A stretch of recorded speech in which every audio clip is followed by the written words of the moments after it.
Question number 5 exercise 8.1। तो question number 5 क्या कह रहा है? क्वेश्चन नंबर 5 कह रहा है हमें गिवन करी है वैल्यू सेक थीटा की, सेक थीटा हमें दिया हुआ है, हमें कैलकुलेट करना है ऑल अदर ट्रिग्नोमेट्रिक रेशियोज।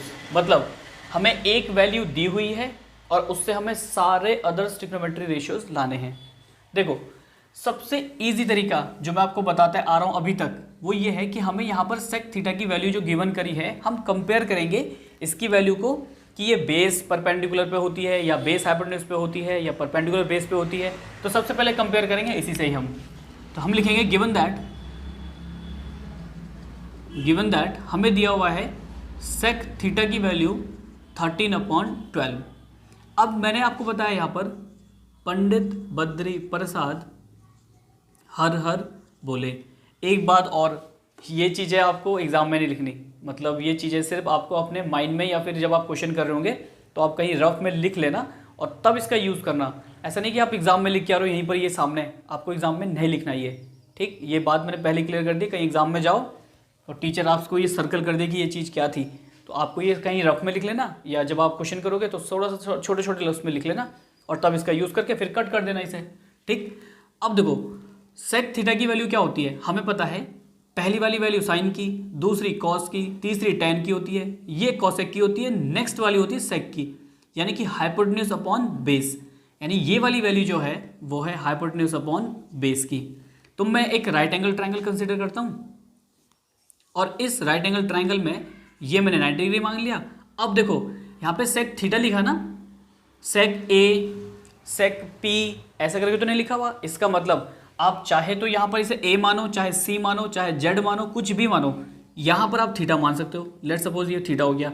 अब इसे मैं पी क्यू आर भी लिख सकता हूँ, ये पी क्यू आर ट्राइंगल है, या फिर मैं इसे ए बी और यहाँ पे सी भी लिख सकता हूँ, क्योंकि यहाँ पे थीटा मेरा ये है। इसका मतलब इसके जस्ट सामने वाली साइड ये परपेंडिकुलर जिसपे थीटा बना हुआ है ये बेस, यानी ए बी क्या हो गया बेस और ये हाइपोटेन्यूज। अब देखो हमें क्या दी हुई है वैल्यू 13, ये किसकी वैल्यू कंपेयर कर लूँगा मैं, इसे मान लूँगा मैं हाइपोटेन्यूज 13 हो गया। बेस कितना हो गया इसमें 12। अब एक काम है हमारा यहाँ से परपेंडिकुलर लाना। सेम वही आपको फिर से पाइथागोरस थ्योरम लगानी पड़ेगी बाय पाइथागोरस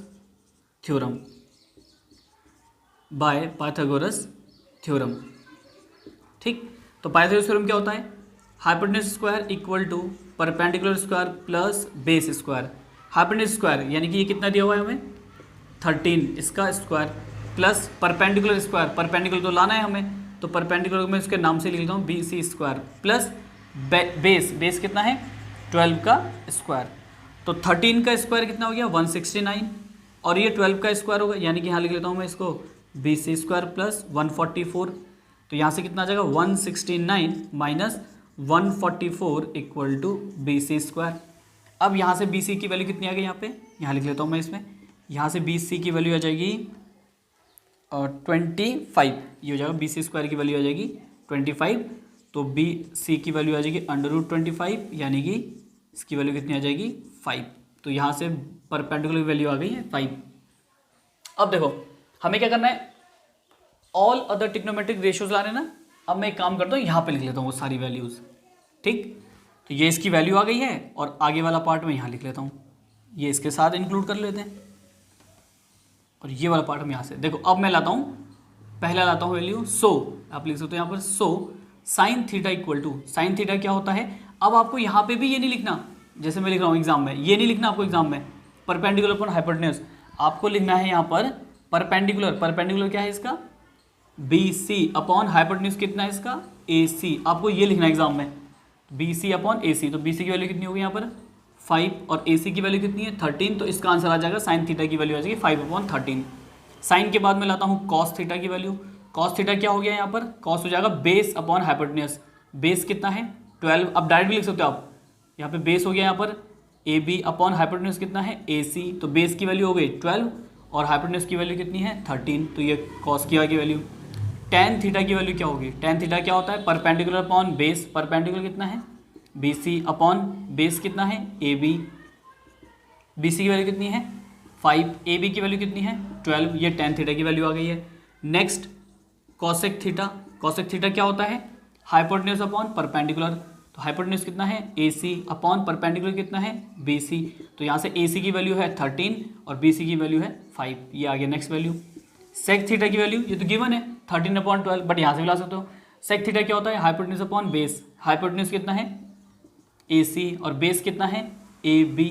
तो हाइपोटेन्यूज की वैल्यू कितनी है यहाँ पर 13, तो ये हो गया 13 अपॉन बेस कितना है मेरे पास यहाँ पर 12, तो ये 12 हो जाएगा। और लास्ट बची हमारे पास कॉट थीटा। कॉट थीटा क्या होगा बेस अपॉन परपेंडिकुलर। बेस कितना है इसका AB, परपेंडिकुलर क्या है यहाँ पर BC, तो बेस कितना हो गया AB यानी कि 12 और ये हो जाएगा 5। तो ये हो गया यहाँ पे पास sine cos tan cot sec cosec cot की वैल्यू। ये सारे हैं आपके आंसर और ये बहुत इजी होता है। आपको बस अगर एक वैल्यू दी होगी तो उसमें आपको परपेंडिकुलर या बेस दिया होगा, परपेंडिकुलर हाइपोटेन्यूज दिया होगा या फिर बेस परपेंडिकुलर दिया होगा। ये दो चीज़ दे करके आपसे एक वैल्यू फाइंड करनी होगी आपको, और वो जैसी वैल्यू फाइंड कर ली आपने तो बस आप ये वाला तरीका लगाओ और सारी वैल्यूज एक साथ आ जाएंगी आपकी।